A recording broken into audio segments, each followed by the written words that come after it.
కాలమునకు ప్రతిబంధకము ఆకర్షణీయమైనటువంటి విషయాలు. మనసుని లోభ పెడతాయి, మనసుని మోహ పెడతాయి.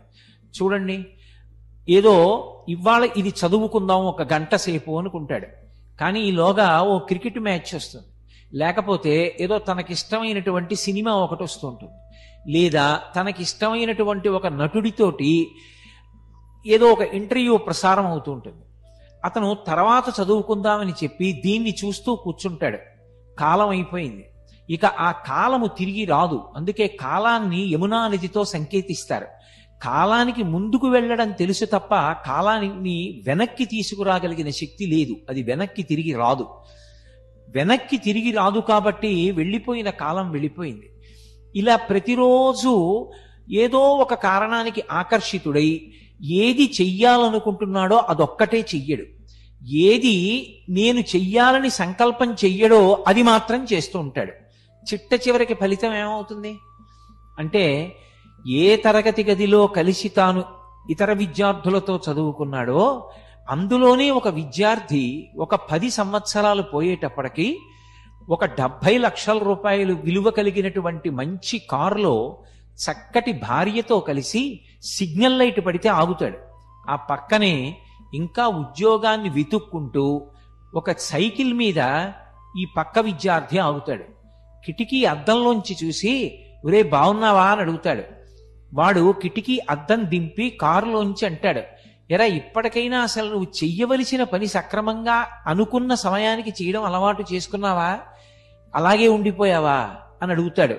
ఇద్దరూ కలిసే చదువుకున్నారు, ఇద్దరికీ తండ్రి ఒకలాగే కట్టాడు ఫీజులు, ఇద్దరి తండ్రులు వృద్ధిలోకి రావాలనే కోరుకున్నారు. వాడు 70 లక్షల కారులో ఎలా వెడుతున్నాడు, వాడు అంత సమున్నత స్థానానికి ఎందుకు చేరాడు, పక్కవాడు సైకిల్ మీద ఎందుకు నిలబడిపోయాడు? ఒక్కటే కారణం, ఆ సమయమునందు దృష్టి పెట్టవలసిన వాడు దృష్టి పెట్టలేదు. విద్యార్థి దశలో అత్యంత కీలకమైనటువంటి కాలం ఏది అంటే 10వ తరగతి నుంచి ఆ తరువాత వచ్చేటటువంటి కాలం అత్యంత విలువైనటువంటి కాలం. ఆ కాలంలో ఏ ఒక్క క్షణాన్ని దుర్వినియోగం చేసినా కూడా ఒక్క ర్యాంక్ తేడా వస్తే చాలు, తనకన్నా ముందు వాడు ఒక విశ్వవిద్యాలయంలో చదువుకుంటాడు, క్యాంపస్ సెలక్షన్లో సమున్నతమైనటువంటి స్థాయికి వెళ్ళిపోతాడు. ఎందుచేత వెనకబడిపోతాడు ఒక విద్యార్థి అంటే, ఆ కాలమునందు దేని మీద దృష్టి పెట్టాలో దాని మీద దృష్టి పెట్టలేదు. కేవలం ఆ 5 సంవత్సరాలు సక్రమంగా చదువు మీద దృష్టి పెట్టి ఉంటే మిగిలిన జీవితం అంతా కూడా ఎంతో సంతోషంగా సమున్నతమైన స్థాయిలో, ఎక్కడైనా కాగితం కింద సంతకం పెట్టడమే తప్ప కాగితాన్ని తాను తయారు చేయవలసినటువంటి అవసరం లేని స్థితిని పొందేవాడు. కానీ ఆ కాలాన్ని దుర్వినియోగం చేశాడు. ఆ కాలమునందు కేవలం మనసు రంజిల్లేటటువంటి విషయానికి వశపడిపోయాడు. దానికి పర్యవసానం ఏమవుతుంది అంటే, తరువాతి కాలం అంతా జీవితంలో చిన్నపుచ్చుకునే గడుపుతాడు. వాళ్ళు ఎంత ప్రేమగా పలకరించినా, తనతో కలిసి చదువుకున్నవాడు సమున్నత స్థాయికి వెళ్ళి దగ్గరికొచ్చి కరచాలనం చేసి పలకరించినా ఏదో ఆత్మన్యూనతాభావం, వాడంత వాడయ్యాడు నేను అవలేకపోయాను. తాను జీవితాంతం విచారించినా ఇక తాను చేసిన తప్పుని మాత్రం దిద్దుకోలేడు. దిద్దుకోగలిగినటువంటి తప్పులు కొన్ని ఉంటాయి, జీవితంలో దిద్దుకోలేనంత భయంకరమైన తప్పు ఎప్పుడు జరిగిపోతుందంటే కాలాన్ని సద్వినియోగం చేసుకోకపోవడం వల్లనే. అందుకే ఋషులు కాలం విషయంలో అంత జాగ్రత్త ప్రదర్శించారు.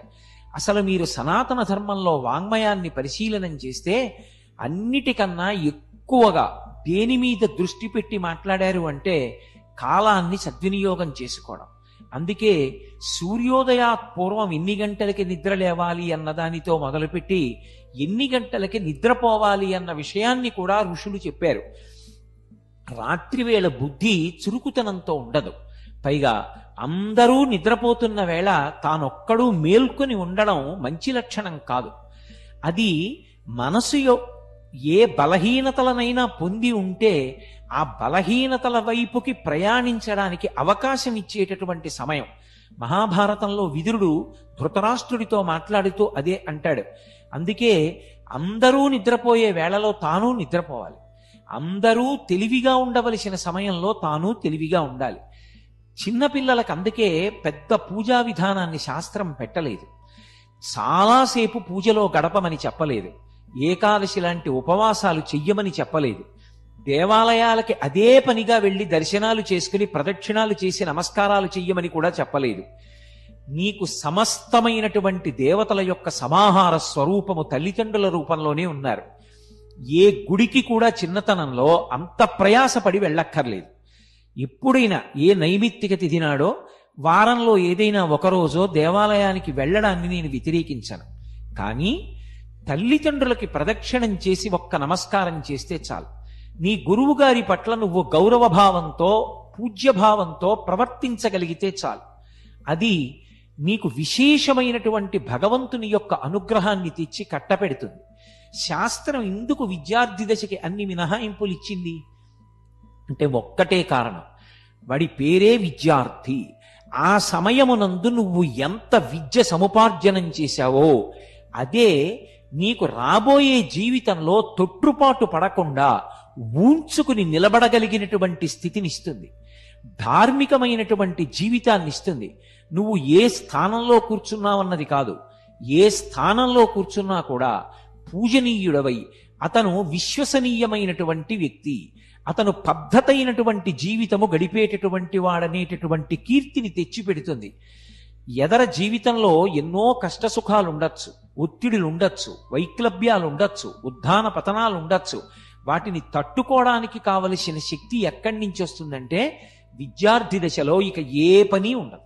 చక్కగా గ్రంథపఠనం చేయడం, గురువుగారిని సేవించడం, చదువుకోవడం. అందుకే పిల్లలు అమ్మా నేను చదువుకుంటానమ్మా అంటే కాసేపు చదువు వద్దులేరా సినిమా చూడని ఏ తల్లిదండ్రులు చెప్పరు, కాసేపు టీవీ చూడని ఏ తల్లిదండ్రులు చెప్పరు. చదువుకి ప్రతిబంధకమైనటువంటి విషయాలు ఏముంటాయో వాటిని నీ దగ్గర ఉంచుకోవడమే మనసు ప్రేరణ పొందడానికి కారణం అవుతుంది. ఒక తండ్రి చేతిలో సెల్ ఫోన్ పట్టుకున్నాడు అంటే దానికి ఒక అర్థం ఉంది. ఆయన ఒక కుటుంబ యజమాని కాబట్టి ఆయన ఎవరితోనన్నా మాట్లాడవలసి రావచ్చు, లేదా ఆయనతో ఎవరైనా మాట్లాడవలసి రావచ్చు. ఒక విద్యార్థిని ఎన్ని గంటలకి పాఠశాలకి పంపించాడో తండ్రికి తెలుసు, ఎన్ని గంటలకి పాఠశాలలోంచి బయటికి వస్తాడో తండ్రికి తెలుసు.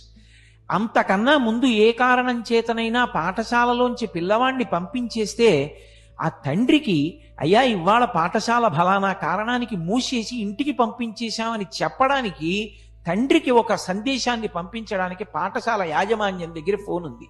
నీకెందుకు ఫోను? నువ్వు ఎవరితో మాట్లాడాలి? నీకెందుకన్ని మెసేజ్లు? నీకెందుకు సెల్ ఫోన్ ఒక్కటి దగ్గరుంటే అందులో ఇవాళ యావత్ ప్రపంచాన్ని చూడొచ్చు. ఇంకా పరిణితి పొంది ఏది చూడవచ్చో ఏది చూడకూడదో, ఏది వినచ్చో ఏది వినకూడదో, ఏది మాట్లాడచ్చో ఏది మాట్లాడకూడదో, ఎవరితో అంట కాగచ్చో ఎవరితో కూడకూడదో తగినంత పరిణితితో నిర్ణయం చేసుకోవడం చేతకాని విద్యార్థి చేతిలో సెల్ ఫోన్ లాంటి వస్తూ ఉంటే అది శీల భ్రంశానికి దారి తీస్తుంది తప్ప ఎక్కడో ఎవరో ఆ నిగ్రహశక్తి ఉన్నవాడు తప్ప కోట్ల కోట్ల మందిలో ఏ ఒక్కడు దాన్ని సక్రమంగా వినియోగించుకోగలుగుతాడు? లాల్ బహదూర్ శాస్త్రి లాంటి మహాపురుషులు విద్యార్థి దశలో పాఠశాలకి వెళ్ళవలసి వస్తే చేతిలో డబ్బులు లేకపోతే పడవవాడు అక్కర్లేదయా డబ్బు ఇవ్వక్కర్లేదు ఎక్కమంటే డబ్బు ఇవ్వకుండా నేను పడవ ఎందుకు ఎక్కాలని బట్టలు విప్పి పుస్తకాల్ని వీపుకి మూట కట్టుకుని గంగానదిని ఈది ఆవలి ఒడ్డుకు వెళ్లి శాస్త్రి గారు చదువుకుని భారతదేశానికి ప్రధానమంత్రి అయి జై జవాన్ జై కిసాన్ నినాదాన్నిచ్చి హరిత విప్లవాన్ని సృష్టించి ఈ దేశానికి ఎనలేని కీర్తిని తెచ్చారు. ఇవాళ ఏ తల్లిదండ్రులు కూడా పిల్లల్ని పుస్తకాలు వీపున కట్టుకుని గంగానదిని దాటి వెళ్లి చదువుకోమని చెప్పట్లేదు. పిల్లల్ని ఎంత సుఖపెట్టి చదివించాలో అంత సుఖపెడుతున్నారు. తల్లిదండ్రులు ఎంత కష్టపడాలో